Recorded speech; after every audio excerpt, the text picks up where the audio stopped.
Okay, that should be fixed. That was very weird. Launched OBS and it wasn't picking up my mic, and I have no idea why. Looks good though now. Meters are all green slash yellow.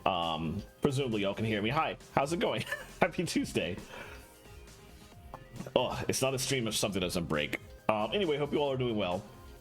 It is exceptionally rainy where I am, so I've been trying to get work done, trying to stay semi-busy while being, I won't say depressed by the rain, but I was hoping to at least get out today, and I'm not going out in that, so. But I've been relaxing part of the day instead. Like I said, trying to get some work done, but also trying to relax where I could because I have a busy week ahead. Which I already talked about last week, which I'm only doing like 2 streams this week as a result of that. But it's gonna be very busy, and I want to make sure these streams are chill and relaxing to make up for it. So we're gonna get right into the Genshin action here. Where am I with this game? I think we had determined, I mentioned local legend first. So I teleported to Natlin because there's an event happening in Natlin right now. But yeah, let's do this local legend first before I forget. A couple weeks ago, I specifically went and did like all the local legends and all the totems. But I forgot one because it's down here in this this secret area that I unlocked as part of doing the story for the current well, the most recent patch actually. There's a new patch that came out last week, so the story's moved on from Natlin for now. But previously there was a very large patch that added this entire area, and it also added this second entire area that was like inside this volcano, which actually, you know what, this would be, let's take the trip. let's show the manual trip before we just teleport straight there, because it's actually kind of interesting. So we're just going straight down into the volcano, which in most situations would probably just like get you killed. Not in Genshin, because in Genshin, an ancient dragon race built an entire ass city inside the volcano somehow. Oh, that's kind of disappointing. First time I came here, we flew all the way down here first before landing, and that just didn't happen this time. We just instantly teleported down. But once I got down here, I started exploring. Had to light some stuff up on the way because all of this was just like complete darkness, so you couldn't see what was going on, except for this phlogiston flow here was sort of lighting up as I went. And then we got out here, and then we lit the whole thing up, and it showed all this, which was an incredibly cool sequence.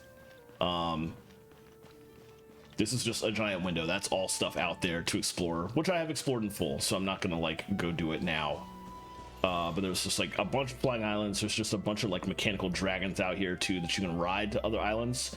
There's a crack in the sky, which is interesting. There's also a sky, which is weird because we are inside a volcano. But this is your usual game that has like ancient technology hidden away that the current day people are only just rediscovering. And this isn't even like the bulk of it. If you go out here to the center portion, obviously since we're outside you can see things a little bit better.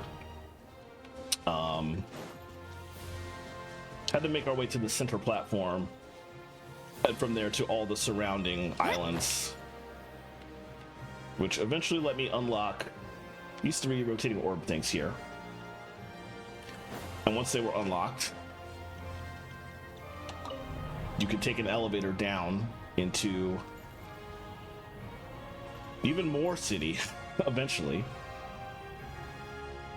An entire second map that had even more ancient dragon technology in a more obvious city. I think it might teleport us. Huh? Oh no, it won't. This is a basement. Okay, it's just straight up. Even larger than the previous area. Oh look, another flying dragon. Just like absolutely massive here. It was a really cool experience, very similar to some of the previous hidden areas that this game has added in previous patches, like the Sea of Bygone areas, which was gorgeous actually, and Kanamiya, which was the first of such locations I explored, and the Chasm in Liyue, which was actually the first of such locations that was added to the game, but I explored this after in Kanamiya, interestingly. This whole area was very similar, just in Natlin, dealing with the dragons. And I really enjoyed exploring it. Half because it was just a really interesting area, and half because it was also the resolution of the expansion long quest line involving a little Tapetlosaurus buddy who has been following us around and was friends with us, will be friends with us pretty much forever.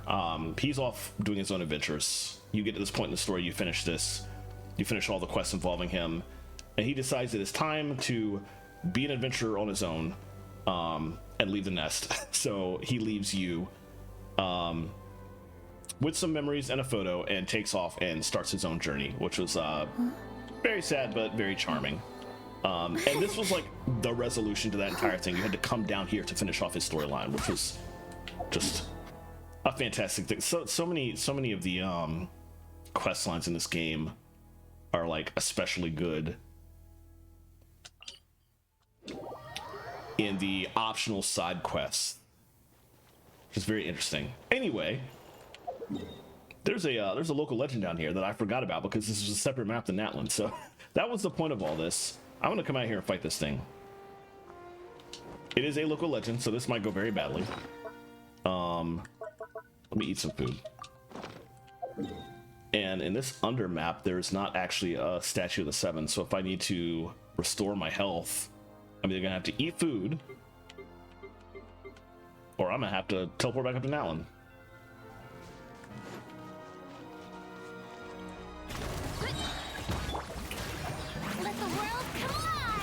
Oh, you're supposed to use fire on this guy, and I'm totally not doing that.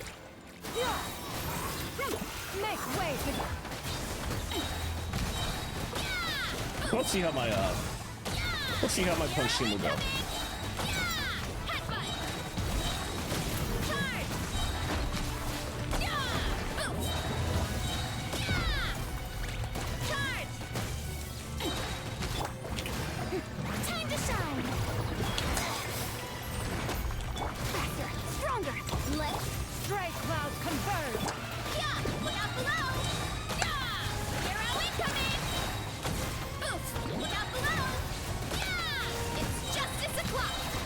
This might not work so well without a bird team. It might take too long, I think. Let my name echo in song, quick as a flash. On my make way for the. It's just I'm doing damage. It's just taking a while.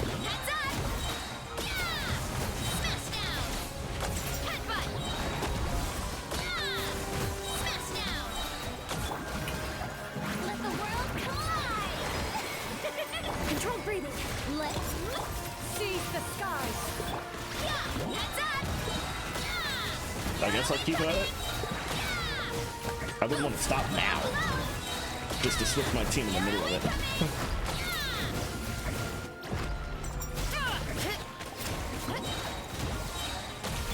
strike a pose. Time to shine. Stronger. Stray clouds converge. Here are we coming. Headbutt. It's really taking forever. At least below half health. Progress is being made. Here are we coming. Let the world collide. Quick as a flash. Let's seize the skies. Headbutt. Here are we coming.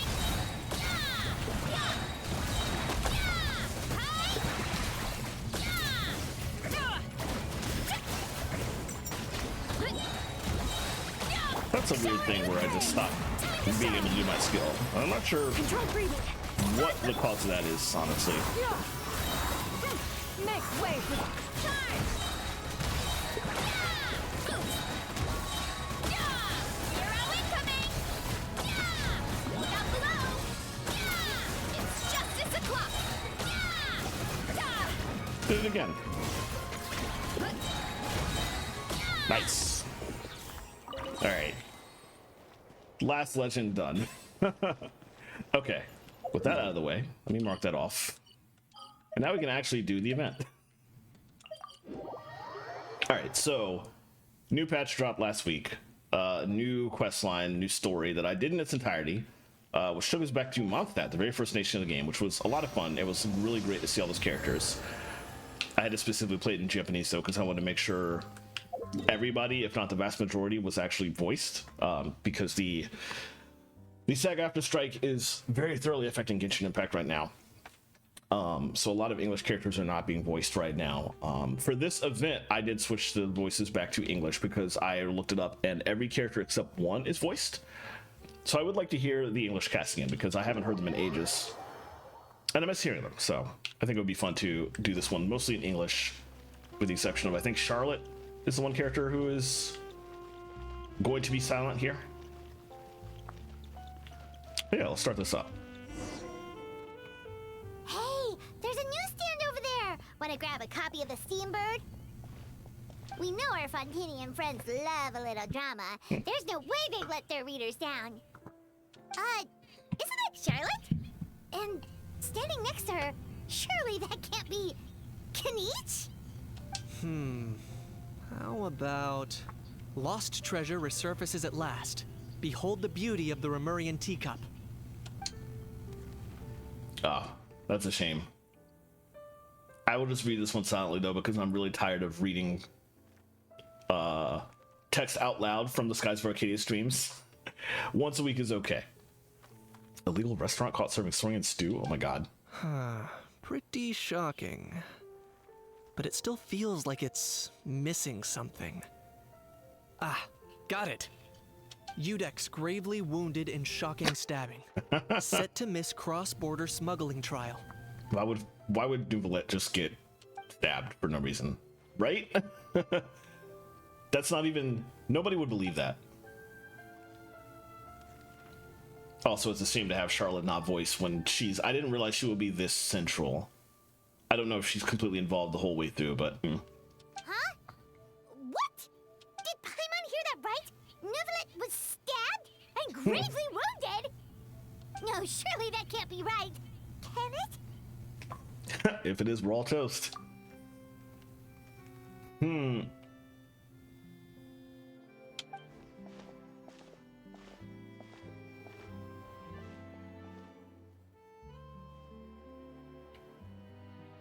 There's a lot of people in this game that just happen to talk about us minutes before we walk up.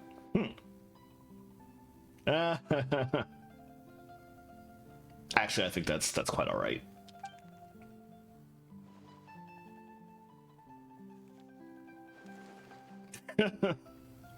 Yeah, team effort. It's accurate.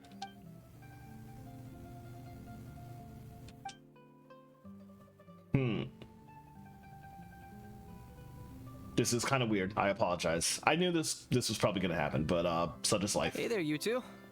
Fancy running into you here. Yeah, that, and also a less than pleasant shock.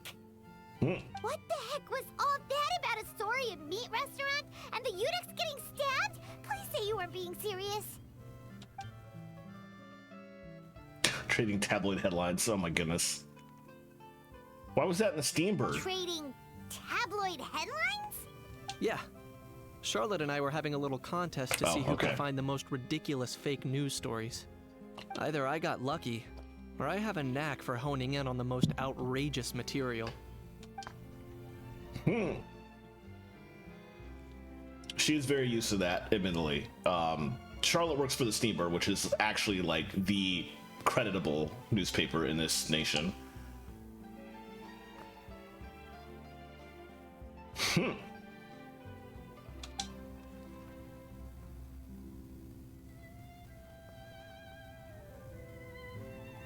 Wow, that's real. That is really real.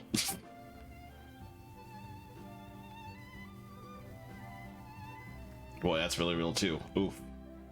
If I had to quantify it, I'd say about 1% of what they write is the truth. Huh? Him?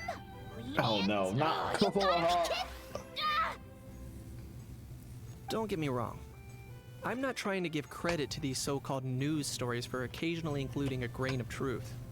All I'm saying is, even the wildest leaps of the human imagination are always rooted in reality. I guess there's a point to that. You mean all those fake headlines you mentioned actually do have some basis in fact? Sure they do. For instance, There was, in fact, a smuggling trial recently. Considering the amount of speculation surrounding the smuggled goods, it's no wonder there are rumors about restaurants serving saurian meat or teacups being unearthed from ancient ruins.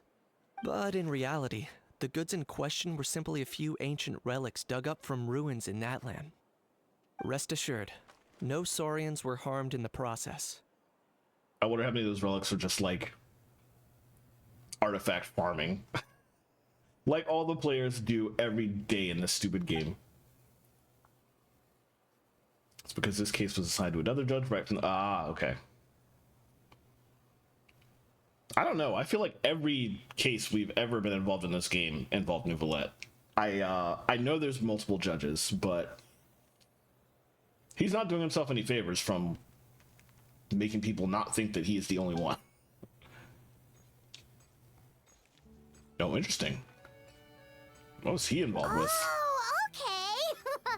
Paimon was so busy freaking out about those headlines that she totally forgot to ask why you're here in Fontaine, Kanich. The world is not going to end. It already has multiple times, almost, but...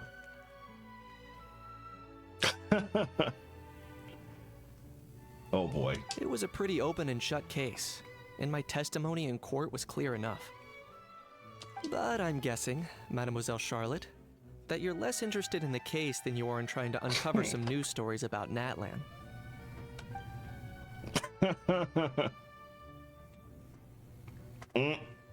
Oh my goodness. I appreciate your kind invitation, but like I said, storytelling isn't really my forte.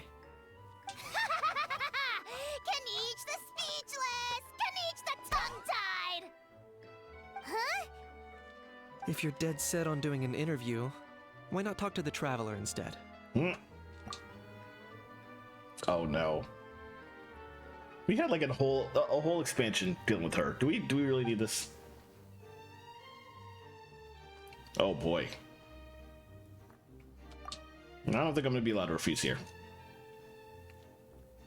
Okay, let me be fair. Charlotte is actually really nice about that kind of thing. If you say no, she won't hound you.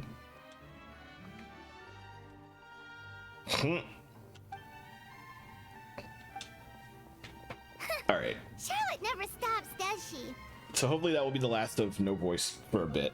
I don't know when or if Charlotte will come back into the story of the cement, but I do know everybody else in the event is voiced, so.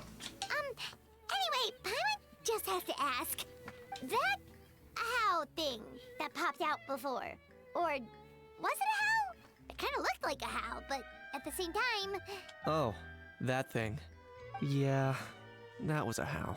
Huh? What's up with him? Like, he's still noisy, but he's way quieter than before. It's like he's trying to hide or something. Could be. Not acclimatizing? Aw, poor Almighty Dragon Lord is not feeling well. Does it have anything to do with him not being in Natlan and thus not having access to Flotistan? Too bad he can't come out to argue back. What do you mean? There's nothing physically wrong with him. It actually has to do with a strange law we learned about after arriving in Fontaine. Are they really going to bring this back? That was like a one-shot reference from the very first Fontaine chapter. Apparently, it's forbidden to release flying objects within Fontaine city limits during the first 3 days of each month. So the first time, like day one when we entered Fontaine, we almost got arrested because of this stupid law and them trying to basically arrest us because of Paimon's existence.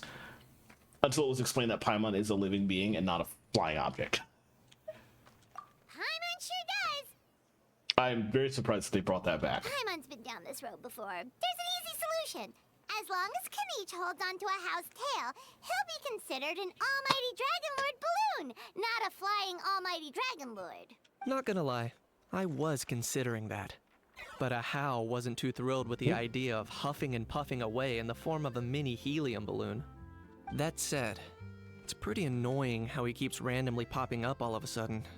Anyway, this morning I saw a notice outside the Palais Mermonia about an event that's set to take place outside the city soon. Something to do with filmmaking. I hear that's all the rage here. I was planning to stay here and do some exploring for a few extra days anyway, so I think I'll go check it out. It'll be a good chance to let that noisy helium balloon out. He might even learn a thing or two.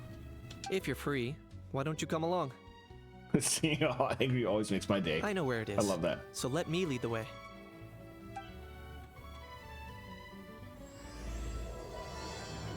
There are 3 acts to this quest, and I'm starting this tremendously late. This thing came out back on Friday, and there was a new quest every 2 days. So Act 3 literally just dropped today, and I'm only just now starting the entire thing. But it's fine. We're outside the city? Okay. Can I just teleport straight there? Good. Didn't want to have to walk. Looks like I remembered correctly. Here we are. Wow, this is awesome! Hard to believe it was just an empty beach before. Yeah. It was still completely deserted only a few days ago when I passed by on my way to testify at the Opera House. I remember this beach. Wasn't there chests out here? What happened to them? For the people that are trying to like 100% Fontaine, can they just not do it while this cement is live? There must be some efficient workers in Fontaine. Quite impressive. I joke about that, but that's actually what happened with the Inazuma event a couple patches ago. There was a festival, like a yearly festival in Inazuma, and we got a very cool patch with that. Mizuki was released during that patch sequence, and there was one open world puzzle that just was in the area and just vanished. You couldn't do it until you were done with the quest line and had gotten rid of everything involved with it again. A few days? One night was all it took. Rap-a-tap-tap, ta-da! But is this all it takes Oh to my blow God. people away? Oh, no. Given my past experience, I can't let myself get carried away. Something oddly familiar about the way you talk. Well, I can't believe you actually remember it's me. Lapine. It's me, Lapine Pauline. That's right, the unlucky one. The prototype lens has actually come in handy. I don't use it a lot because the same reason I don't G-pose in Final Fantasy 14 a lot. I'm not the type of person who stops to take a lot of pictures of the games I'm playing. But it was very useful. It was very fun to be able to take some pictures in some domains. The one time I actually took Charlotte into a domain with this thing, so. Of course! How else would we have managed to build Fantasyland in a single night? Fantasyland? At least that's how I like to think of it myself. A magical land of fantasy, the stuff of film buffs' dreams. I know it sounds like I'm laying it on thick, but that really is the goal here. As you can see, the theme of this amusement park is Fontanian filmmaking, a place for all film lovers to come together and co-construct a world of dreams. Co-construct? Well, that's a relief. Sounds like you're sharing the cost this time rather than pouring your entire life savings into a single project. Nope! I might be inviting others to help fund this, but that doesn't mean I haven't thrown all my life savings into it too. Huh? You've got to be kidding. Look at you, puny little humans. Recklessly betting your entire future against some stupid vanity project. If you're expecting even an ounce of sympathy from the almighty Dragon Lord, dream on! Mockery is all you shall get, straight from the heart! Sorry, just ignore that little gizmoid. He likes to butt in occasionally. Do go on. Gizmoid? Who you calling Gizmoid? You're the Gizmoid! The funny bit is, if you do the entirety of the world quest that I was showing off, well, I couldn't show off the world quest, but the under the volcano area that I was showing off, that was like such a great area. You learn over the course of that quest that in the ancient dragon nation, the ancient dragons who basically controlled Natlan long before modern day humans took it over, there was something like 12 or 13 dragons that were specifically in charge. Pretty sure Ahal was one of them. Everything about that dragon nation went to hell. They fucked everything up, basically. They got taken over by humans, and they eventually devolved into Saurians. But that was entirely, well, not entirely. It was mostly because they got too big for their britches. And like 11 of those dragon leaders straight up died. Most of them by infighting and killing each other. Two of them survived. One we technically never saw again, although his underling slash second in command was one of the main NPCs involved in that entire quest line where you travel under the volcano. But of the two who survived, I think one, it's really up in the air. But I think, headcanon wise, this might not be official. One ends up in a side quest that we did in a previous patch that was not part of this under the volcano stuff. And the other is Aha, who somehow ended up in this like 8-bit body with no explanation as to any of that. So this used to be like one of the rulers of the Dragon Kingdom, and nobody in the modern day knows. And he's just like an NES dinosaur. Like, okay. Wow, that's quite a nifty mecha you've got yourself there. Is it some sort of smart personal assistant? You ought to let Miss Charlotte see your cool gadget. Who knows? Maybe you could even look into mass production. Mass production? Ugh, insolent, vulgar, and disrespectful! I, the almighty Dragon Lord, am one of a kind! There has never been another like me, nor will there ever be! There's literally 12 more of you guys. And another thing, smart is the understatement of the century! I shall have you know that I am Kahulahau, forebear of ancient wisdom! I lived for eons long before any of you were born! What?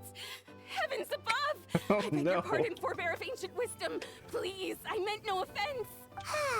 Idiot meets idiot. Wow. You'd have to say that out loud in front of Pauline at least. What's all the fuss? Making some new friends, are we? I was gonna see Navia. Miss Navia! Allow me to introduce the star behind all the work that's gone into this venue. Miss Navia, president of Fontaine Spina di Rosula. Hello, everyone. Partner, Paimon. How have you been lately? Hello there. I'm Kenichi. What about me? What about me? My No. useless servant can't even give me a proper introduction. You think someone yelling their name out in the middle of a public street really needs an introduction? He's not wrong. I caught yours just now, in fact. So, you must be the almighty Dragon Lord, Mr. Ahau. It's a pleasure to meet you.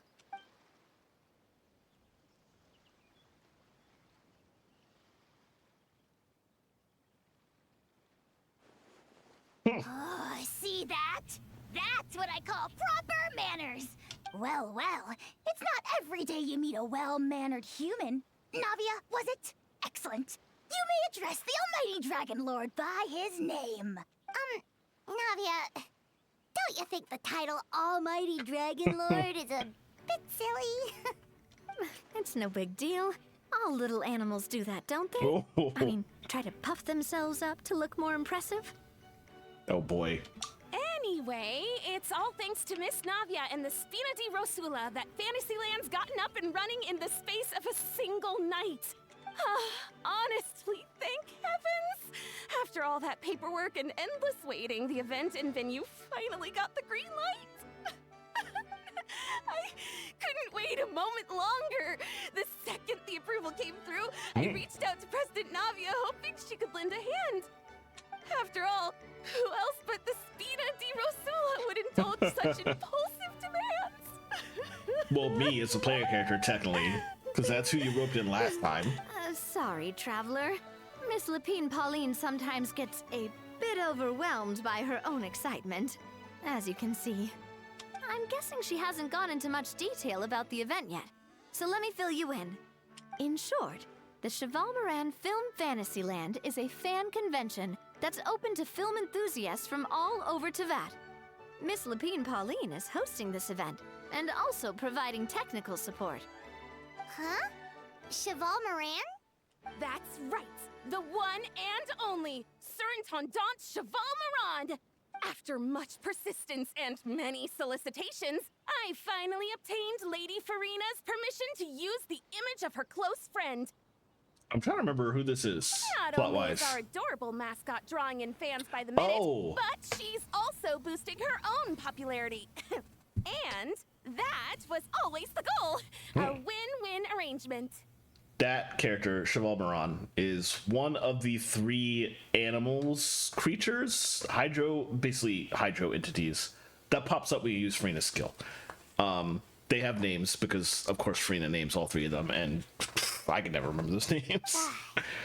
It's been a while since we last met, but still, it's a surprise to hear Lapine Pauline coming out with such sensible ideas. By the way, Miss Lapine Pauline, have you decided to switch careers and go into film tech? Not exactly. By chance, one of the prototype lenses I developed caught a photographer's eye, and it's now being used for the latest cinematic productions. Thanks to this unexpected opportunity, I've had the chance to invent various film-related equipment and props. That's right. So don't underestimate Miss Lapine Pauline, our resident engineer. She's the technical powerhouse at the core of this entire event. I love the crab just on the box back there. I just noticed that thing. As for the Spina di Rosula, we're mainly here to take care of planning, operations, and management. For anyone feeling inspired to set up a booth, Miss Lapine Pauline and I will provide the necessary technical and operational support once their application has been approved. By the way, Traveler, are you at all interested in taking part? Yeah. It would be a chance for you to earn some extra income. Plus, with your skills, I'm sure you could bring something special to the table. Every event has 3 minigames usually, and like 5 stages, so it's I inevitable. would be even more tempted if you were to say, throw in one of those fancy feasts she's seen in those gourmet food reels. Well, as it happens, that'll be a piece of cake. Everyone needs to eat, whether they be tourists or the stall owners themselves. So thanks to Miss Navia's help, we've managed to invite none other than the celebrity chef, Miss Escoffier, to run our theme restaurant. Look over there. That sure is Escoffier. Her story quest is actually really good. I played that a couple days ago. I had a lot of fun with it. You! Yes, you! For the last time, the ingredients have to be in the right ratio! Get it right next time, or you might as well just lie down on the chopping board yourself. She seems a bit busy right now. Well, I'm sold. I think I'll make a How go be her assistant. No. You little... What's your game here? Demoiselle, sorry to bother you, but there's an issue over here that requires your personal attention. Apologies. Looks like it's back to work with me. Please feel free to take a gander at what we've got.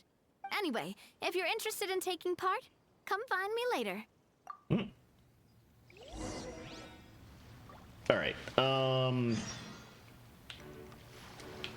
Yeah, that's what I assumed.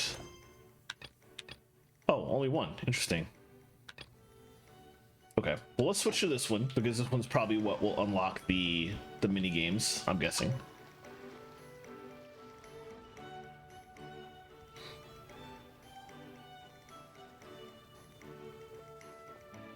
Traveler, it's you! You saw us 5 seconds ago. Ready to join the Cheval Moran Film Fantasyland crew? Sure. It's time, dear partner in Paimon, for us to turn our attention to the Cheval Moran Film Fantasyland. As I mentioned, the park was started up by enthusiasts who brought in the Spina di Rosula to handle the planning, construction, and operations. Of course, enthusiasts aren't typically all-around experts. They usually stick to designing the event booths. We, for our part, handle long-term operations and develop standardized strategy guides for the different activities. Strategy guards? Long-term operations? Strategy? It all sounds so complicated. We spend most of our time adventuring and we barely have any experience running a stall. Do you think we can handle this? Is this minigame actually like business management? That's more like it. You've seen it all before, haven't you, partner? I'd even go as far as to say you've shaped some of Tevat's biggest business ventures. Anyway, You're not wrong. first things first. Let's get an overview of how the whole festival's gonna be run. Okay.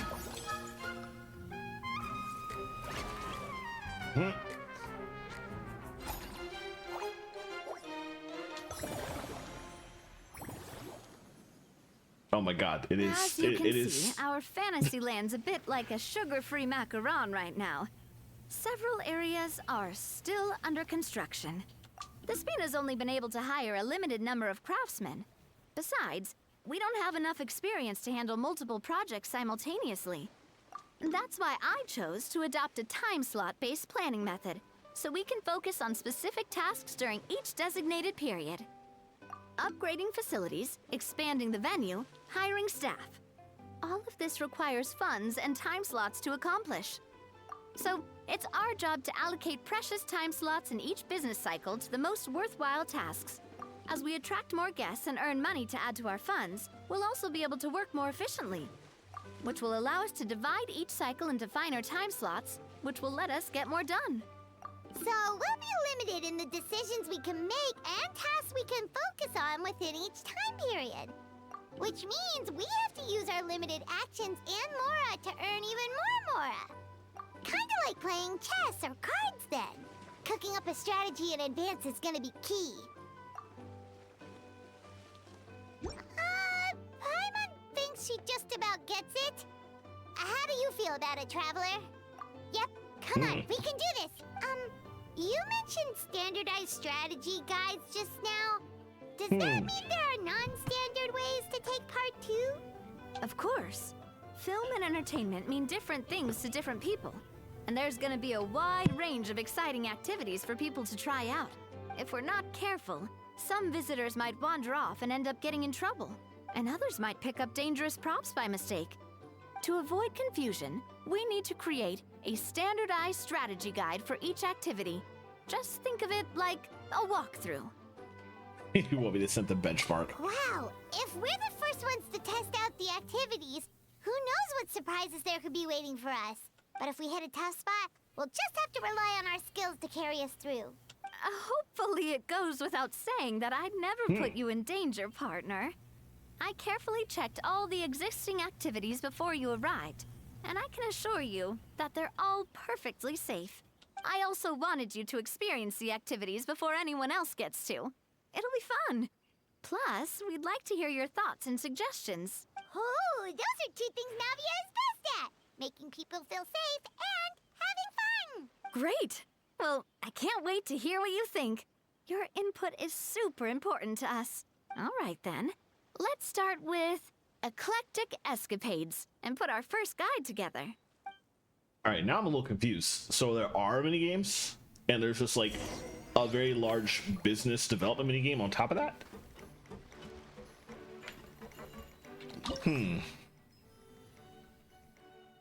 Swiftly weaving through narrow alleyways beset on all sides by danger, a popular trope in action films and one that's faithfully brought to life by eclectic escapades. Experience the thrill of the chase in this high-paced attraction. That sure was a brownout. Oh, don't like that. Fingers crossed, I don't lose power and the stream doesn't go down.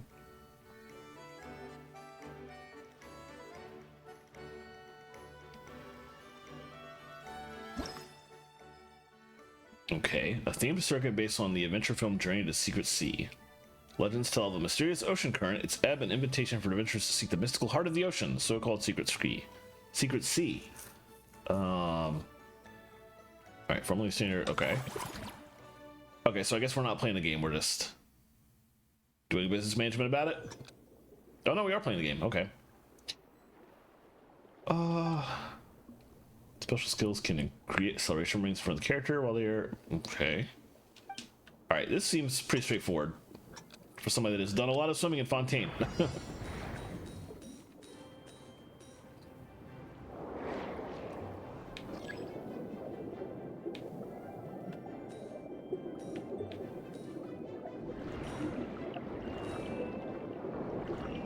One thing I miss about regularly playing Fontaine,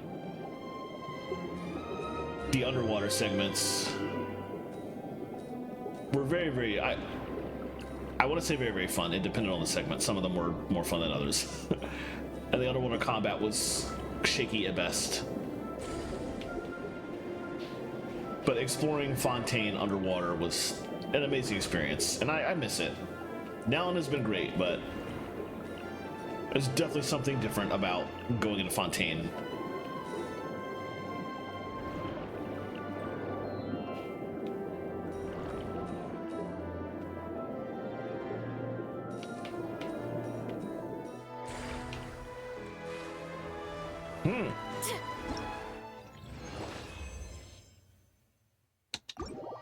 Got every single. Did I get a reward for getting every coin? I couldn't tell. Both of you seem even more excited than before. Looks like your first trial run didn't disappoint. I like how they give. They do this all the time in the game. They give two options to choose, but it's literally your player character saying both lines back to back. Paimon hasn't actually watched that many films, but after trying it out, she might just be hooked. We should check out the film that it's based on. Great job, Paimon. That's exactly what our enthusiast friends were hoping you'd say. They'd be beyond delighted to hear that visitors are curious about the films that inspired these attractions. Oh, so this is like Universal Studios, except in Genshin. Some have even been willing to contribute extra funds out of their own pockets. Where budgets have allowed, of course. Out of their own pockets? That's right. While the Spina di Rosula covers the cost of basic booth materials and rental fees, many fans have personally funded promotional materials and related merchandise. The cost of the booth itself isn't their main expense. Some of them have already started designing spin-off products inspired by film characters. Boy, imagine if you could set up a booth at like New York Comic Con and sell merch, and the companies would actually like take a little bit of that profit and give you resources to make even more money, instead of everything you do being technically illegal and potentially getting you in trouble. Imagine that world. Take our official mascot, Sir Intendant Chevalmoran, for instance. She won second place in the last most popular character poll for the comic film category, and was even dubbed the pinnacle of round, bouncy cuteness. Many people have expressed interest in designing cushions based on her image, using the highest quality fabrics and hiring the most skilled artisans to mass produce them. These cushions will officially go on sale at the next convention alongside lots of similar products. Shouldn't Farina be getting a sizable cut? Don't worry. As Surintendant Chevalmoran's guardian and official image rights agent, Farina's already getting 60% of the sales revenue. After all, the fans are doing this voluntarily, not for profit, but to promote Surintendant Chevalmoran's adorable image. But on the other hand, Farina is maybe less rich than she used to be because she's no longer the Hydro Archon and doesn't work directly for the Nation of Fontaine anymore. She's still got a lot of money. She doesn't really need any more money. So more of this money could be going to the people making the products, I'm just saying. The more Mora ends up in Farina's purse, the better Surintendant Chevalmoran's meals will be. And who wouldn't be happy to hear that? Chevalmoran is a Hydro entity. She doesn't eat. What is that for? Oh, Paimon likes the sound of that. Everyone Oh, boy. working hard for something they all love without worrying about profit. Still, we can't just ignore Mora completely. Whether it's fan creations or official commercial projects, some level of financial balance is still necessary. The same logic applies to the Chevalmoran film Fantasyland taken as a whole. Once we finish the standardized strategy guides, our attractions can officially be open to the public. But we can't take personal charge of the ticketing process. There's plenty of work to do at the various booths, and the park itself is a work in progress. We'll need to assign dedicated employees to maintain and manage each attraction. There's a recruitment section on the park's bulletin board. We've received many applications, and each candidate has their strengths. Our job is to match the best candidates to each attraction based on their overall performance. Yeah, okay, I see. So this is business management, a giant business management minigame in which the boots you unlock require you to play a separate minigame once to understand it and to write a guide for it, I guess.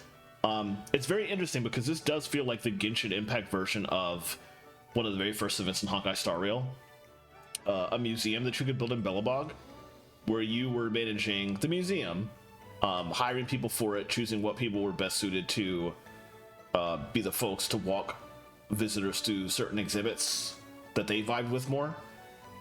Really feels like that all over again, except in this game, but involving more mini games, which is it's kind of interesting. And I tend to like this kind of mini game mentality. Like obviously the stuff where you like do combat it's pretty fun in this game, with this game's combat specifically. But despite being somebody that never plays any of the like tycoon games, like Roller Coaster Tycoon or whatever, I tend to like these business management games a lot in in the games I play when they pop up Once as optional assigned, mini games. the staff will keep the attractions running, ensuring a continuous revenue stream. Yeah, so I'm probably gonna have fun with this, I think. Wait, so we've suddenly gone from being playtesters to heads of human resources? That's definitely a first for us. I'll make an awesome boss. Just don't hold everyone up to your own standards, okay? You can't expect everyone else to be as capable as you. Alright, time to review some resumes. Fingers crossed we'll get some exceptional candidates. I will say I will probably only do this for a little bit, because it's probably better to work on more story about the actual event as opposed to doing this. Because this is probably going to be less riveting than actual story. You have to pick Helene? Okay, interesting.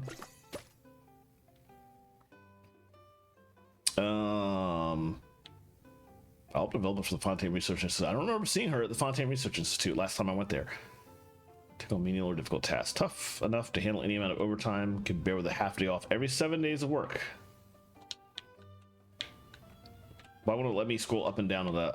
I don't like that. It's forcing me to pick her, which is fine, but it's also not letting me click out to actually scroll up and down the resume. I want to be able to read that.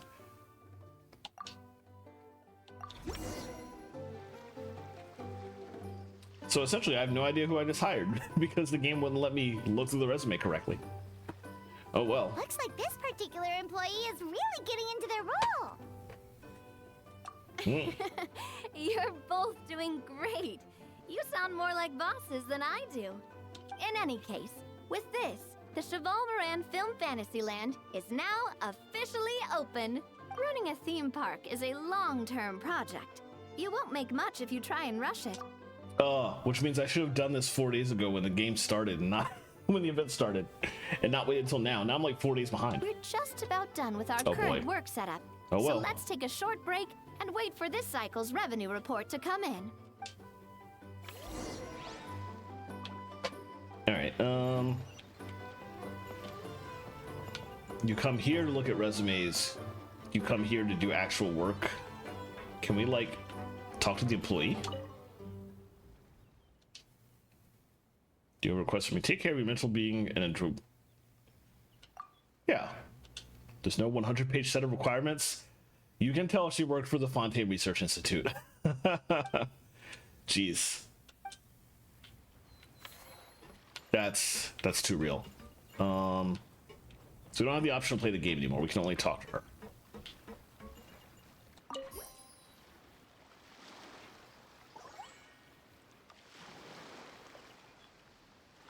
Okay.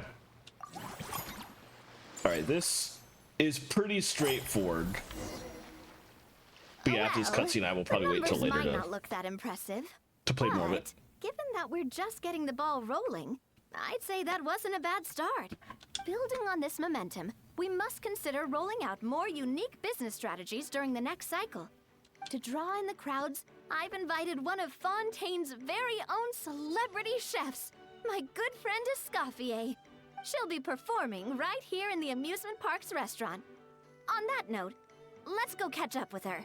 So, is the restaurant part of our business strategy too? There are so many layers to this operation. Actually, maybe I should continue with this? I wasn't going to, but... Wait, where's the... Oh, over here.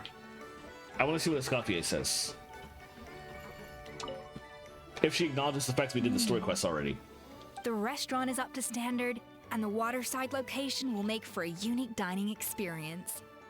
The beautiful scenic reflections in the water create a stunning backdrop, lifting diners' spirits and allowing them to truly savor their meals. Ingredients, It's an check. auto on, actually. Cooking utensils, check. Looks like we're ready to rumble. Hey there, Escoffier. Oh, my employers are here. The president of the Spina di Rasula, plus the famous traveler and Paimon. I must say, you seem a bit overqualified to be running a film-themed amusement park. I'd say that if anyone here was overqualified, it would be the former head chef of the Hotel de Boer. Wherever you walk, the aroma of fine cuisine follows in your wake. Let's get back to business. I'm guessing you want the traveler to help me decide the theme dish for each cycle, right? Theme dish?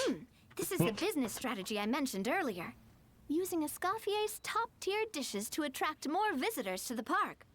But this isn't just about attracting visitors. Her culinary masterpieces will surely have other surprising effects. Just imagine, Paimon, if all you needed was a single ticket to enjoy all the attractions and taste all the legendary food. Wouldn't you be tempted? Then Paimon come every single day. Do you do annual passes? Now, here's the twist. To get the most out of this strategy, the menu can't be made public. Based on research by a certain food branding consultant, many restaurants have started offering a special chef surprise dish. So give me some inspiration every few business cycles, and I'll decide on our next theme dish. Now then, give me your hand. No idea inspiration can be physically transferred. A warm and energetic feel. Your hands are calloused from wielding your sword, but still quite delicate. When you grasp its hilt, it's like you're holding the bow of a violin. It's not how that works. A sword, then. The theme this time shall be strength. All right, let's find out what strength looks like in gastronomical form. Power-packed barbecue ribs. Okay. Oh, gotta upgrade the attractions too. Oh, all right. This is getting complicated. I've refined the sauce for these barbecue ribs. It's a richer flavor than the classic version, but not at all greasy. The mint extract in the seasoning leaves a refreshing aftertaste, perfect for indulging yourself after a fun-filled day. But if you ask me, I'd say the artisans need these more than the guests. The artisans? As I'm sure you've noticed, this park isn't quite finished. A serving of these barbecue ribs should help the artisans replenish their strength much more quickly. As their bosses, you have an obligation to provide meals for them. So why not invite them to dine here? Who knows? The morale boost might even improve their productivity. Oh, if I recall correctly, you once served up some special fish and chips for the porters over at the Fleuve Centre. For several days after, the workers were all incredibly efficient. They'd finish 8 hours of work in just 5. And then, because they clocked out early, they'd come back completely refreshed the next day. Then there's no time to lose. Go invite the artisans over while these ribs are still hot. I'll prepare some side dishes and desserts too. That's a great idea! You really live up to your reputation, Escoffier! Looks like these themed dishes are gonna make a huge difference after all. We'll have to make sure we check in with you regularly. The artisans are pumped and ready to roll thanks to that themed dish. And perfect timing, too. Let's take this chance to take the facilities of our eclectic escapades to the next level. So, Escoffier and Navia, what they were saying that whole sequence, that could have been the same dialogue if you had never met Escoffier, if you had never done the story quest. So I'm not sure that it was really changed to account for that in a way that I was hoping, which is kind of unfortunate, but oh well. We're gonna upgrade. That's gonna cost most of the money I have on hand. But obviously they want us to do this, so We should be able really to attract more no other customers option. by upgrading the stall, don't you think? That's right. Based on my business experience with the Spina di Rosula, I've quantified the service value to help you intuitively understand how satisfied customers are with each stall. An attraction will reach its ideal revenue only when its service value meets customer expectations. As we improve and expand our facilities, expectations will also increase accordingly. When that happens, we can deploy more capable employees or invest funds in training to enhance our employees' skills. Okay.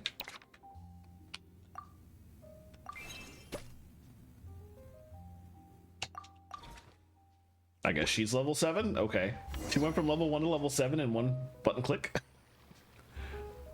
Whew, that should be everything. Looks like you've pretty much mastered how to run this park. Huh? Have we really? Thinking about it, we have learned quite a lot, haven't we? Just goes to show how well Navi explained it all. Oh, not at all. I wouldn't say I taught you much. Your intuition's been guiding the way mostly. I imagine long-term operations sounded like a scary prospect the first time I mentioned it, huh? But don't let that scare you. Just break things down into smaller steps and tackle them one at a time. Even if you're not a genius or naturally gifted, you'll get it done in the end. Whoa, seeing her own progress has really got Paimon fired up! Actually, she's gonna jot your words of encouragement right down. From here on out, we'll be running the Cheval Moran Film Fantasyland together. Let's make it a big success! Alright. I can work on that later, but the one thing I am going to do, only when service value meets customer expectations will an attraction's revenue be guaranteed. If it falls short of expectations, revenue will suffer. Additionally, the higher the facility level, the greater the customer's expectations, and the more challenging achieving the service level becomes. Employees can provide the service level needed for the facility, ensuring stable revenue. However, when it's through hiring, training, or automated salary distribution, costs will be incurred that use up your funds, so careful personnel management is required. Be aware that employees who you've hired but haven't assigned duties to yet will still require a salary. What I wanted to come through here and look at was, I don't want to remove her. I just want to, you didn't get a chance to look at the resume. I want to see what, I needed to see what her resume said. There was like a whole paragraph that it, oh man, that hurts. Okay, well, she's obviously a great worker. But I have no context, and I guess I'm not gonna get it. Oh well. Anyway, that can wait for later. Let's continue with the main story of this event. Greetings. Apologies if you overheard my harsh words just now, but I assure you it is entirely necessary. The sheer lack of standards here will be the death of me. Do you have any idea of the kind of customers I'm gonna get with how lax things are at the moment? The ones that leave their guns behind by accident and then come back to collect them later, bringing ammunition with them. Yeah, that's the kind of customer you wouldn't forget in a hurry. Oh. That's really interesting. Escoffier's English voice actor is like, you can tell that is probably a British actor who is using an American accent. It is very noticeable. And it's also weird because we're in Fontaine, which is a nation that is basically themed after a combination of England and France. So just let the voice actor use their original accent. They don't need to use the American one. They could have not had to go this route and been like blatantly obvious, but oh well. Has that happened before? I was playing in Japanese before, so I didn't even realize this was a thing. No, it's just the mention of guns reminded me. Someone did actually leave their gun nearby. Huh? Just before we started setting up, as we were cleaning up the site, someone stumbled upon a mysterious locked box. It didn't look like something from Fontaine, though. It had more of a Natlanese vibe. Oh? Do you think a foreign tourist might have left it behind? That's what I assumed at first. But the box was buried beneath a pile of wooden planks, rocks, and whatnot, so it seemed like someone deliberately hid it there.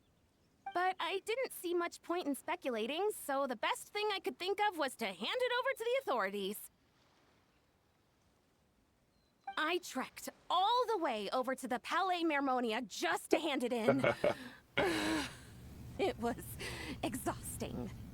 What did the authorities make of it? Oh, they made a mountain out of a molehill, as usual. Before even addressing the question of what was actually inside the box, they had several heated discussions about whose responsibility it was to write the lost and found notice.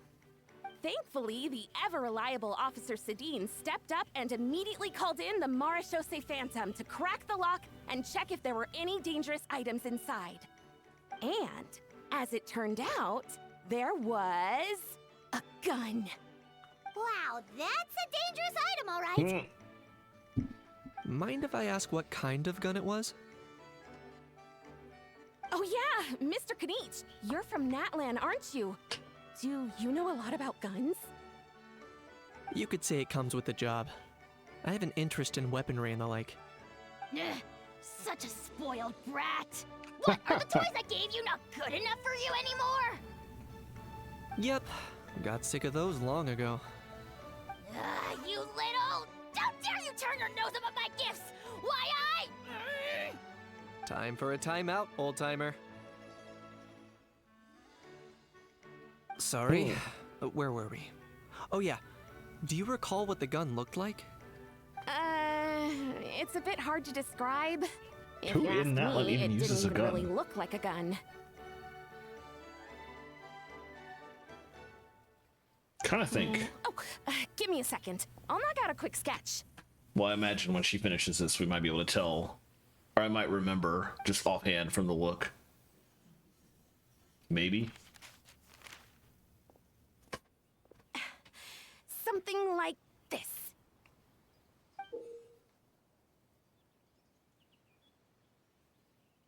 Is there a character that uses that? That looks like a secret source automaton. That doesn't even look like a character weapon. Whoa, it's so neat and precise. Sketched by a professional engineer, after all. It's nothing. Sorry. Is something wrong with my drawing? I know it doesn't really look like a gun, but I assure you, this is exactly what it looked like. And it certainly could shoot as well, too. I confirmed that with the officer from the Marechaussee Phantom. No, quite the opposite. The features are very accurate, and it is definitely from Natlan. Please, don't mind me. I'm just taking a moment to admire it.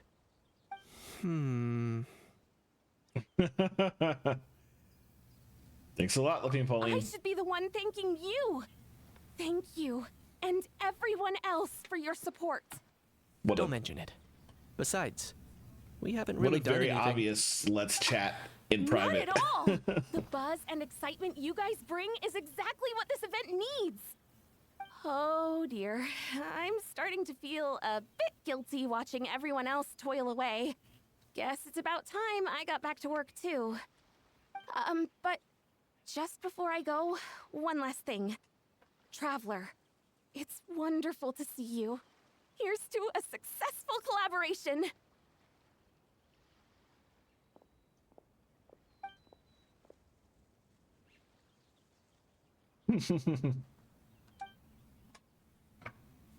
All right. What's he I'm got? sure you noticed that there was something unusual about that gun.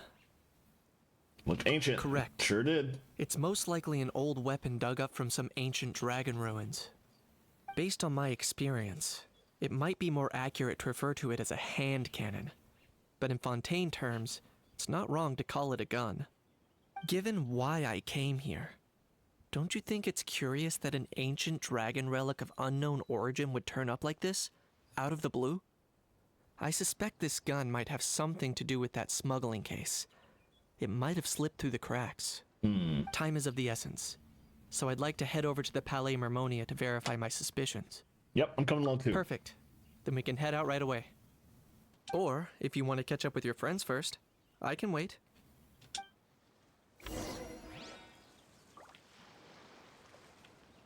I guess by friends he meant talking to Navia and starting all this. But we did that already, so let's go ahead out there.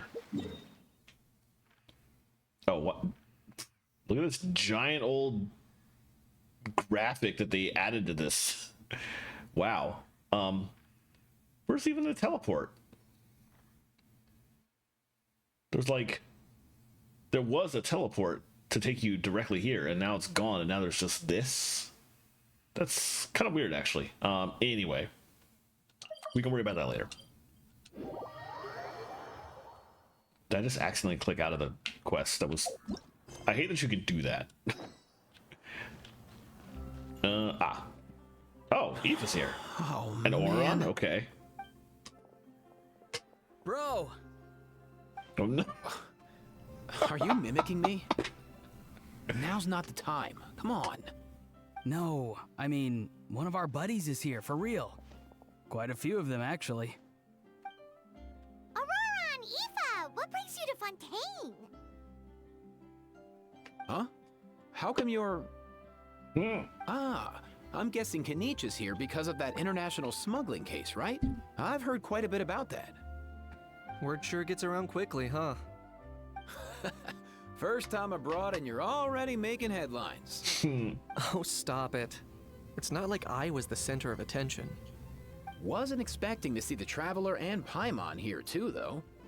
Come on, Aoife. Huh? A traveler, by definition, is someone who travels around. Fair point.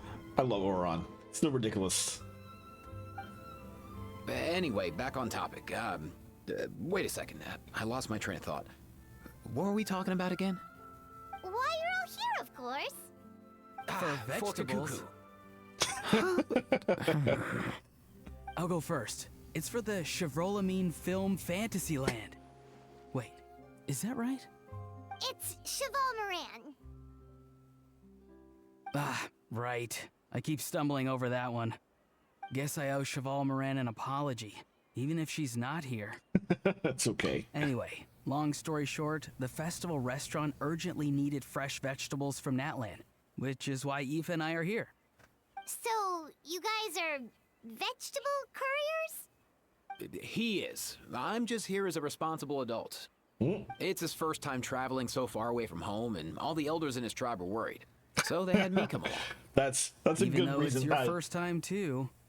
Right? If anybody But I they was going to be still worried about, picked it would me be to Auron. accompany you. You gotta wonder why that might be.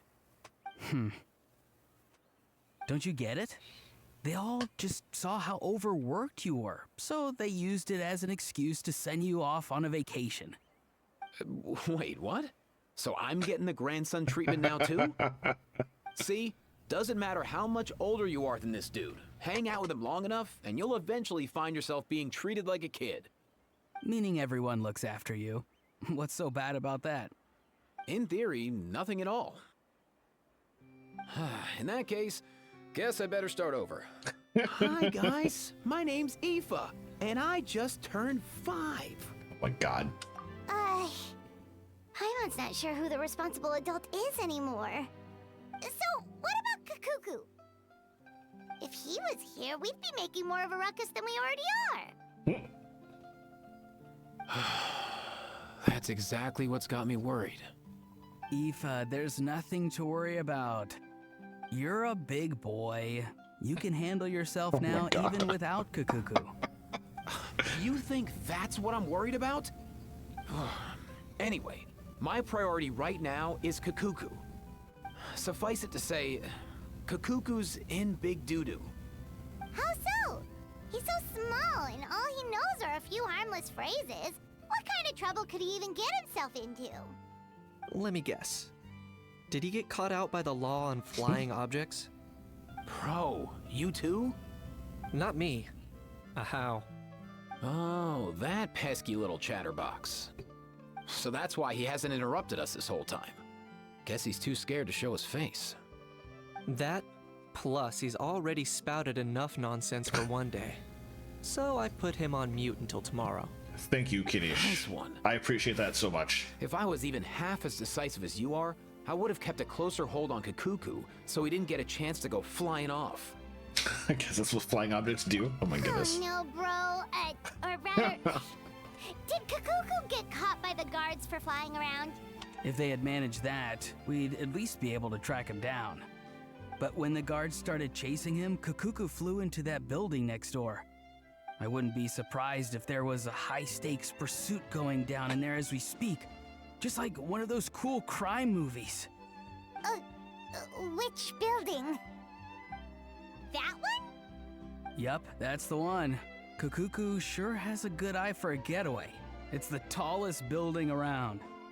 I may be able to fly up pretty high, but checking every last window would still take quite a while. As for Aoife, well, let's just say he's not flying anywhere without a Saurian. Sorry about that. Not like it's my fault, though. You don't have to apologize on my behalf. Wait a sec. What's this got to do with how high you can fly? Kakuku's got himself into a real mess here, like a panicked animal running straight into a trap. It's pretty worrying. I'm starting to picture him flapping through a barrage of gunfire while important documents are flying about left, right, and center. Heck yeah! If anyone can pull it off, it's Kakuku. He's always been such an awesome Saurus. I believe in him. This whole conversation reminds me I need to build Aoife. Aoife's still like level 1 right now. I got him when I was pulling for... Was it a Scoffier? I forget. Anyway, I picked him up, and I haven't even like invested in him at all. I should do that at some point. For real now? Do you even hear yourself, bro? Of course I'm for real. I'd never make light of something like that. That I skipped past that, but the dialogue that the traveler was talking about 2 awesome Sauruses in the building. What a ridiculous comment. She probably has to be talking about Nouvelette, I'm guessing, who is actually the Hydro Dragon of this nation, even though he's in human form. Long story, all a result of the Fontaine main story quest, which I did like a year ago, so I can't really summarize that in 2 seconds. But the fact that she called Nouvelette an awesome Saurus is something I'm going to be remembering for the entire rest of the time I play this stupid game. I hope he finds out that she used that term for him eventually. All right, everyone's an awesome Saurus. Well, the human version. But our priority right now should be to go in there and check up on Kakuku. As it happens, Kenichi and I were just heading over to the Palais Memoria for something else. Leave it to us. You sure? Wow, awesome. That'll be a huge help. And if Kakuku doesn't listen to you, I give you permission to pull out a couple of his feathers. Wait, since when was that up to you?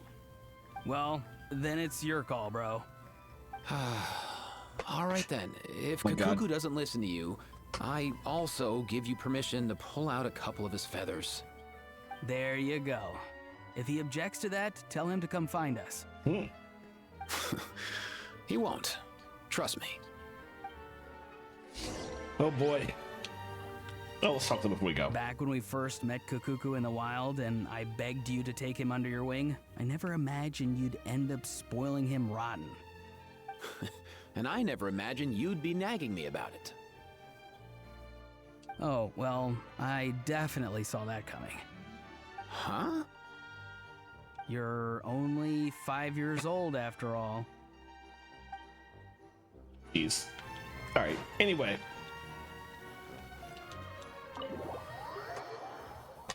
It only just occurs to me I put a one of my tags. Is that right? Yeah, one of my tags for the stream is Arlecchino main. And I've not been playing Arlecchino on my Genshin streams for like weeks now. I feel like I'm betraying her. Nothing new there. What's all that commotion? Are they arguing in there? Ugh. I hate when I run past people and they have dialogue all of a sudden and I miss it. Oh, so you didn't get voice either. Interesting.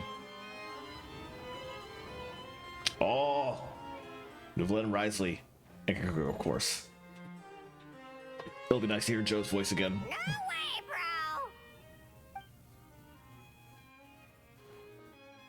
bro! Did he say he came from Natlan? No. Get out of here! I can understand his words, just not what they mean. What's up, bumming around? How's it going? Oh no. For real?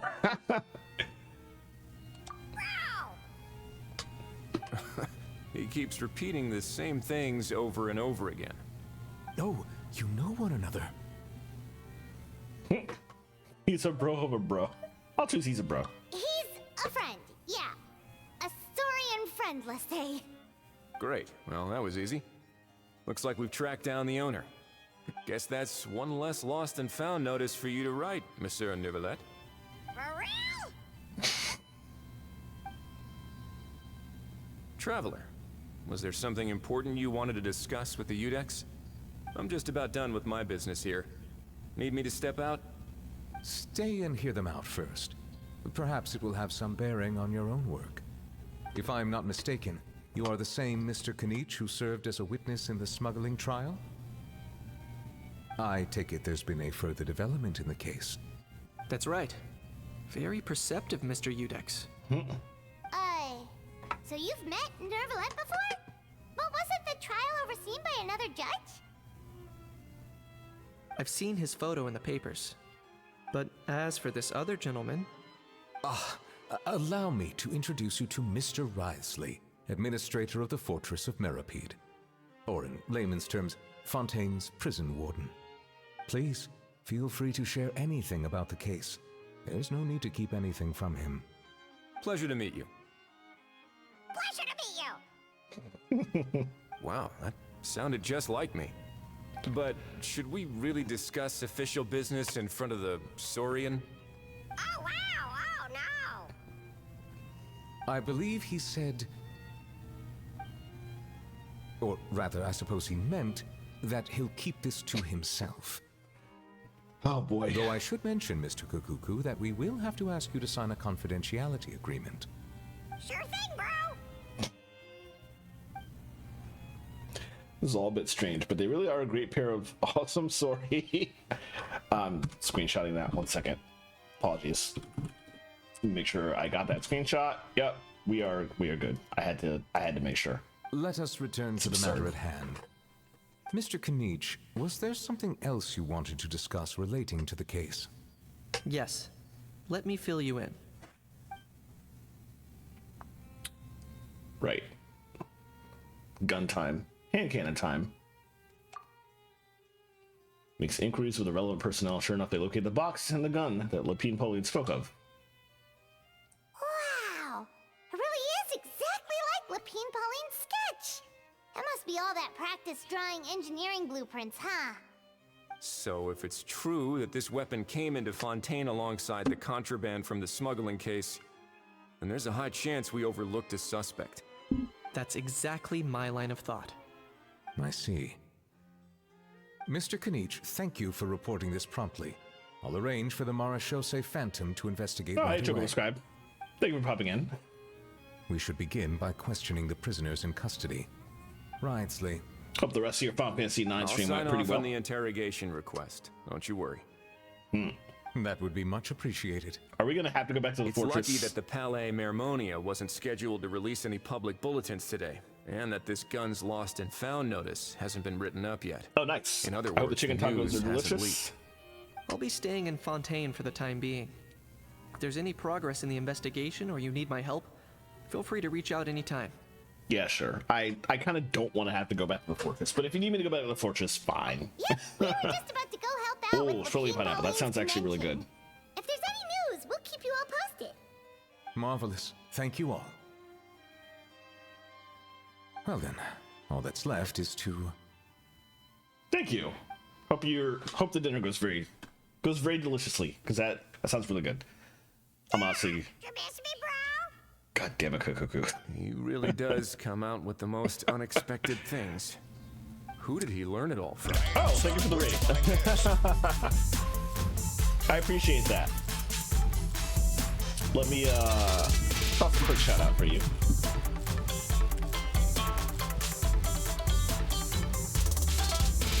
Chocobo Scribe is a friend of mine from Lemon Drops community, a Recipe Reborn. We both hang out there quite often, and Chocobo Scribe has been recently starting streaming back up with Final Fantasy IX. It's been fun to watch. I mostly had to been lurking on most of those streams. But you'll probably have a good time if you follow. Fun VTuber action, fun Final Fantasy IX action happening right now. Always just a solid quality game. Highly recommend it. Thank you for the raid. I really appreciate it. I really appreciate you bringing your community here. I am playing Genshin. I usually play Genshin Impact on Tuesday, and a new event just dropped on Friday that I hadn't started yet, so we're digging back into it. It's been a fun event so far. I like where it's going, and I like the business management minigame that they added, which is like right up my alley. So it's been good.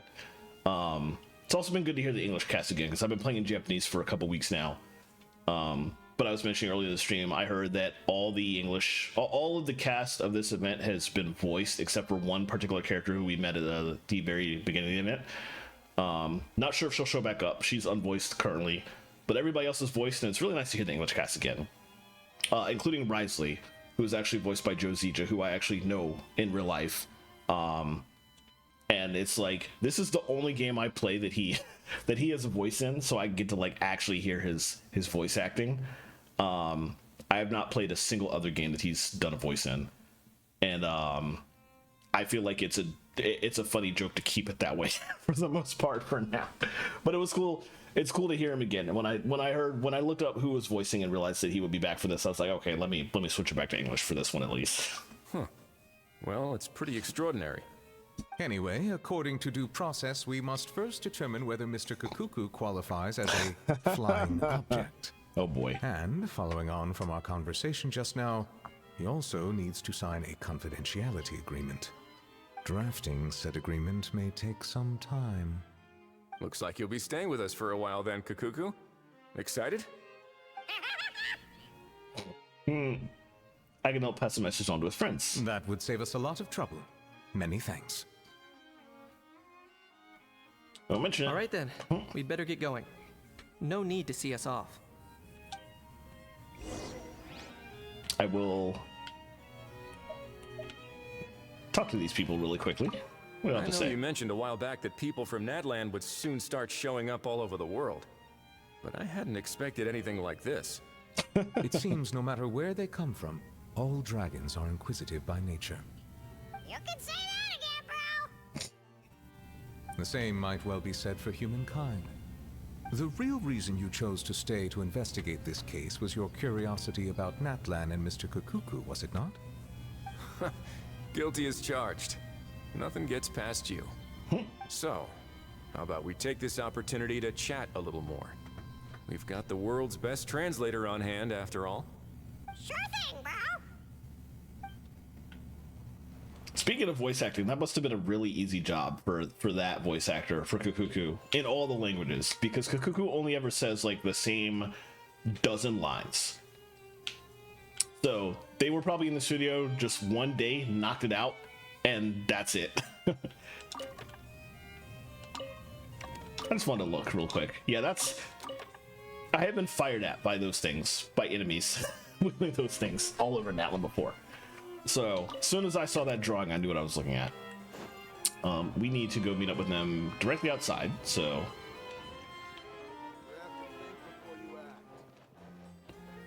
might as well just... They were right by the teleport point. We could just walk out the door. Presumably, assuming they're still here. Yes, they're still here. Excellent. Aurora and Aoife, we found Kakuku! What's the situation? How bad is it? There's some good news and some bad news. Oh no.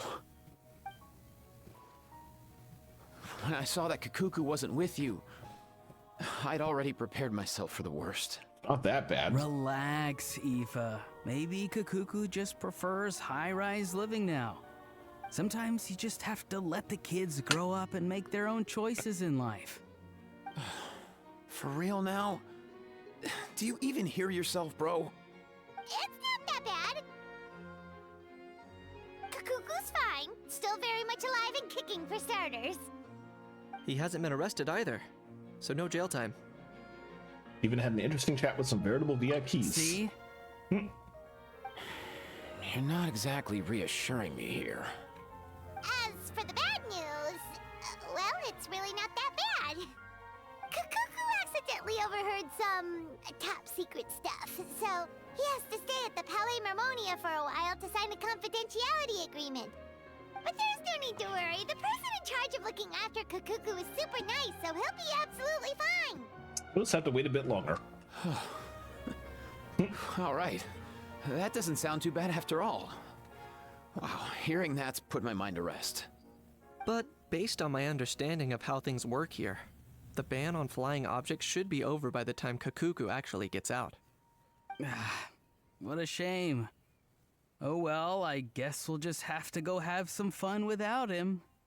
You don't look disappointed in the slightest. Anyway, Auroron and I will be staying in guest rooms upstairs at the Hotel de Boer for the time being. Feel free to drop by if you need us. All right, bro. Oh, Yay, no. problem solved! Alright, let's catch up another day. All right, that's the end of Act 1. Okay. I will start a little bit of Act 2. We've only got about 20 minutes left in stream. So unfortunately, you all won't get to see the entire thing today. And I have to do it off stream, because if I waited until next Tuesday to do it, the event is probably not going to be over by then. These events tend to last for like 2 weeks-ish. But I want to make sure I get the event done long before it's over. So I'm not going to wait until next Tuesday to knock it out. I'll do that off stream and just go ahead and get it out of the way. But we will do a little bit, 20 minutes more of the storyline. My parents always say, no matter how busy life... Day after tomorrow. Okay, I need to keep going for another 24 hours.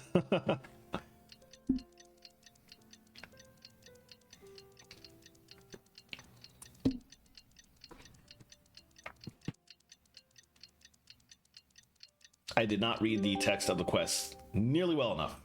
Don't keep up with Genshin community much from guests or on Eva's. I'm not sure. You should... I would not be surprised, certainly. It's been a few days. Ban on flying objects should be over by now. I don't think that was even Let's a head over to ship the Palais Mermonia to see how Kukuku's doing. that people were even thinking of before now, other than like the type of crack shippers who just throw people together at random. But now they've interacted so much just in the first act alone. I bet the last 4 days have been full of Auron Eva fan art already, probably. I haven't seen that myself yet, though. That kind of stuff does not seem to be what tends to show up on the front page of our Genshin Impact on Reddit. And I don't tend to look in the more deeper, darker portions of the Genshin Impact fan community. So I wouldn't be surprised if that was there, but I have not seen it yet.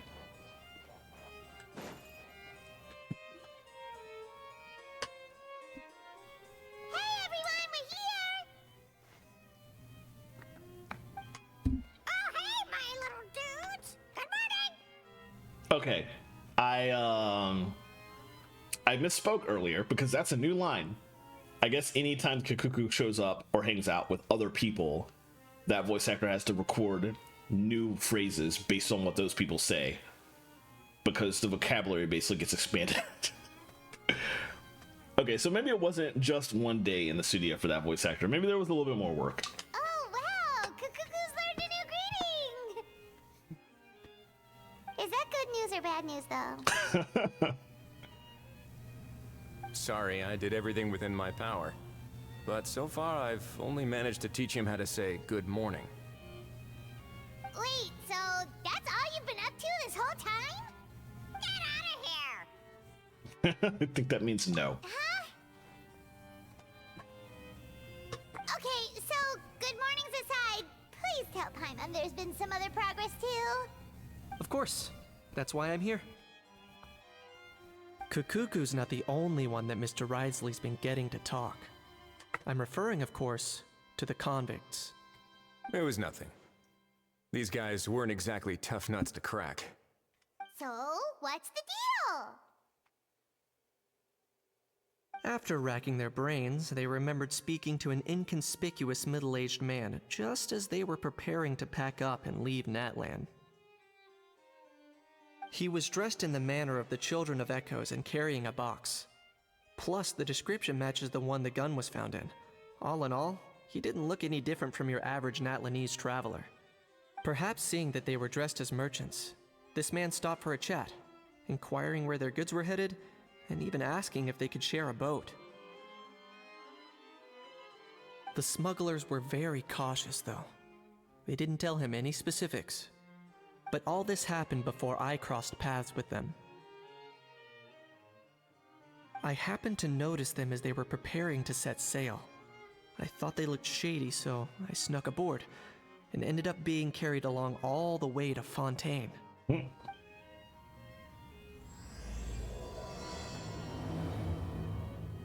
Where did they leave from?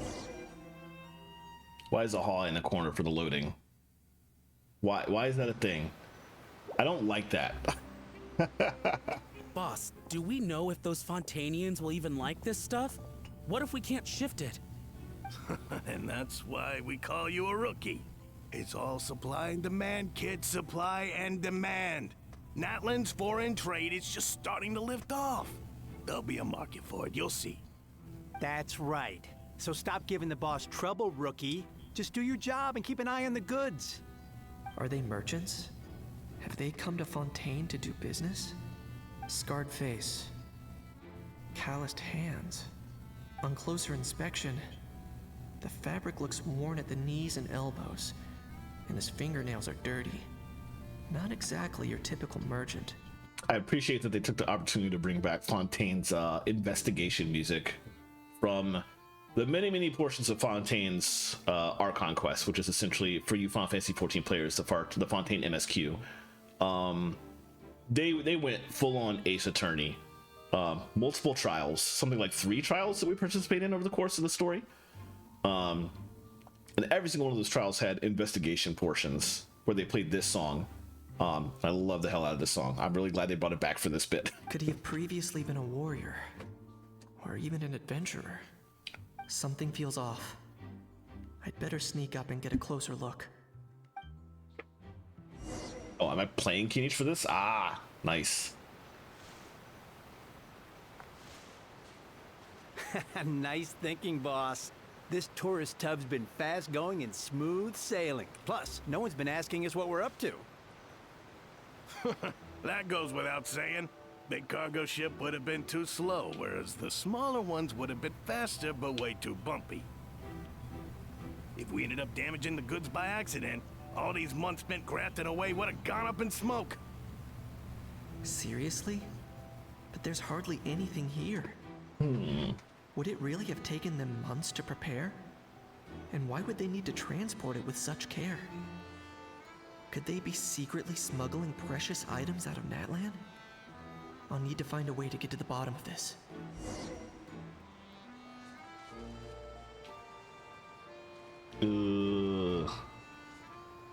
I need to make a diversion?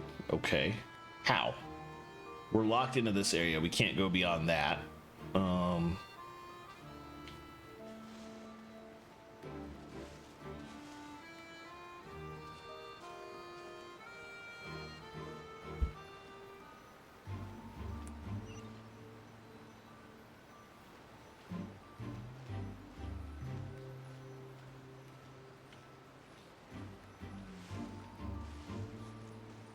Can I interact with that without seeing?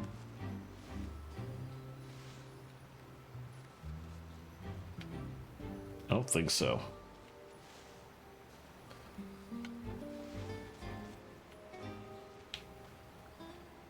Well, at this point, I'm not trying to eavesdrop, so maybe I can just walk right up. Let's go hear what these criminals have to say for themselves. Sure enough, there are relics inside the box. Oh, I was wrong. It's illegal to smuggle such items outside Natlan. What? Okay, so I was supposed to investigate that, and I was supposed to throw rocks from somewhere else to distract them so I could. But instead, I was just able to walk right up and just... That wasn't the way they intended, but whatever works, I guess. Like, okay. I'm gonna come over here. Hey, why the long face? You're abroad on business, and you get to do some sightseeing while you're at it. Sounds like a pretty sweet deal to me. You better cheer up if you know what's good for you. I guess you're right. I was just worried I might have messed up with the packing, or that something's gonna go wrong along the way. Oh, pull yourself together. Tons of foreign tourists come traveling to Fontaine.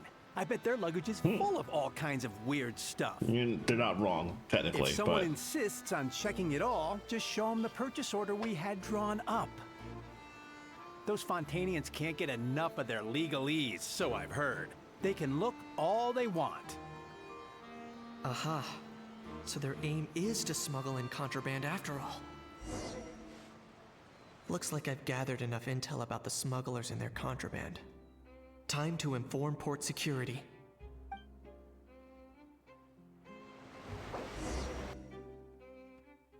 Well, that explains why AHA was the loading symbol. I still don't like it, but I understand it now. So anyway, that was when I went and told the Fontanian guards about my suspicions. After an investigation and a chase, they finally apprehended them and sent them on their way. Well, guess they're headed exactly where they should be. Good job, Kinish. Thanks. Based on your recollections just now, I was completely focused on those smugglers at the time, so I wasn't really paying attention to other passersby. It's only natural. Don't worry about it. Yeah, Kanish, you did great. in other words, the person who brought the gun here, the one who lost it, has no connection to the smugglers whatsoever. They were working entirely on their own. Oh dear, oh dear. Sounds like Mr. Kakuku wants to chime in? He said this elusive individual's actions are positively mystifying. It's a good observation. I quite agree. However, we still know next to nothing about the person. Perhaps we should start by focusing on the lost item itself. Ah, they brought this back too. Great. Okay. Came from ancient Atlantis dragon ruins. This is a relic left behind by Natlan's ancient dragon civilization. It's a genuine antique, so it must be of great value. And I'm realizing now that this probably means that there were 2 people, technically 3, who did not come back to voice. Not just Charlotte, but generally anytime the Traveler does this kind of thing, where you have to figure out and piece together clues, the Traveler will actually speak what's in parentheses there internally in their head. That's not happening this time, so I guess Ether and Lumine's voice actors did not come back either. Unfortunate, but there is a strike going on, so understandable. Right, genuine antiques, what must be of great value.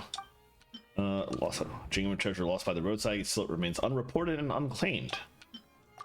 It doesn't seem like an accident. No, it's as if someone left it there on purpose. Bait? Why would someone just leave a valuable antique out in the middle of nowhere? Was the plan for someone to come pick it up? Submit bait conclusion. It certainly seems like it was the bait in some kind of trap. The only question is, why wasn't the bait made more conspicuous? Has something sprung to mind? I just remembered a film I watched this one time. Huh? Oh, wow! No way, bro! Hold on, let me explain. Just now, the Traveler speculated that this box might have been placed there on purpose, as if the intention was for someone to come pick it up. That got me thinking about those films about kidnapping cases. When they demand their ransom, the kidnappers tell the victim's family to leave money or valuables at a designated spot for someone to come pick up. That doesn't merely happen in films. There have been similar cases in real life. In fact, if anything, it's probably the real-life events that inspired the films. Sounds plausible. Ooh. Wait. This raises the stakes to a whole new level. If the gun really was some kind of ransom, then since we took the box, the kidnappers never got their payment, so does that mean they executed the hostage?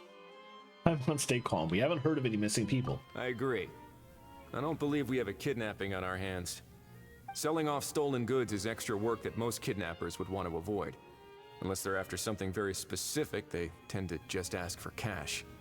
Could we be dealing with a kidnapper who's dead set on getting their hands on an ancient dragon handgun?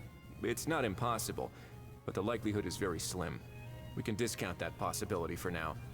And speaking of selling stolen goods, don't you think this looks more like a transaction? About the seller. The gun was placed in a locked box and hidden away. Clearly the seller wanted to keep their identity a secret. About the buyer. After receiving the instructions, the buyer would have gone to the designated spot with the money to pick up the goods. To ensure they actually got paid, the seller would likely have been watching the buyer. About the goods. Before the buyer could show up, Lapine and Pauline found the goods by chance while setting up the event venue. About the incomplete transaction. Due to the unexpected arrival of Film Fantasyland, the deal had to be called off. We'll submit that one.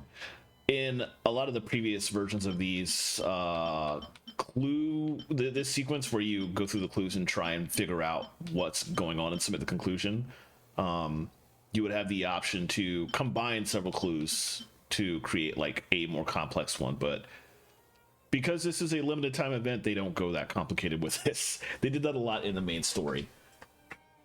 But limited time events are more likely to be played by players who have no idea about how complicated this system can be, so they always stick with like the easiest version of it, which is just go through all 4 of them and submit what you think is the accurate one or the most relevant one. So, bottom line, this was an individual smuggler at work. Exactly.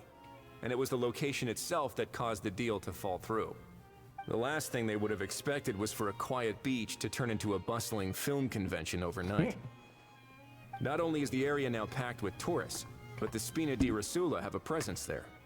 I'll bet that both parties were completely caught off guard. Great job, Lapine Pauline. That sounds like a plausible theory, but how do we verify it? Looks like your people better start rolling up their sleeves. How so? Easy. Just follow the usual procedure by putting up a lost and found notice. The more routine we make it seem, the more likely the suspect will come forward to claim it. Even if they send a proxy, we're liable to get our hands on new leads. And timing-wise, it's about time we updated the bulletin board anyway. All we need now is a lucky gestionnaire to write up the notice for us post-haste. Ah, so that's what you meant by rolling up their sleeves. In that case, I may as well write it myself. Delegating this to someone else would require an additional explanation. Or are you just not used to asking others to work overtime? Is that really a major concern here? Well, looks like I won't be needed around here. At least until the notice has been posted. You could always wait here if you like. The Palais Mermonia serves a particularly fine cup of tea, if that swings it for you. Thanks, but no thanks. I left a very noisy creature with a friend before heading out, so I should probably get back to feed it. Ah, I wasn't aware that you had a pet, Mr. Kanich. Speaking of pets... Get out of here! Out of here! Yep, that's the plan. Out of here indeed. I believe that what Wriothesley is trying to say is, you are free to leave, Mr. Kukuku. Furthermore, it has been determined that Mr. Kukuku should not, in fact, be classified as a flying object. As such, he shall be free to move around Fontaine whenever he so pleases. You're the best, bro! Oh, that really is good news! Travelers, should we bring Kukuku back to Aoife and Auroran? I shall leave him in your capable hands. Let's keep in touch. Indeed.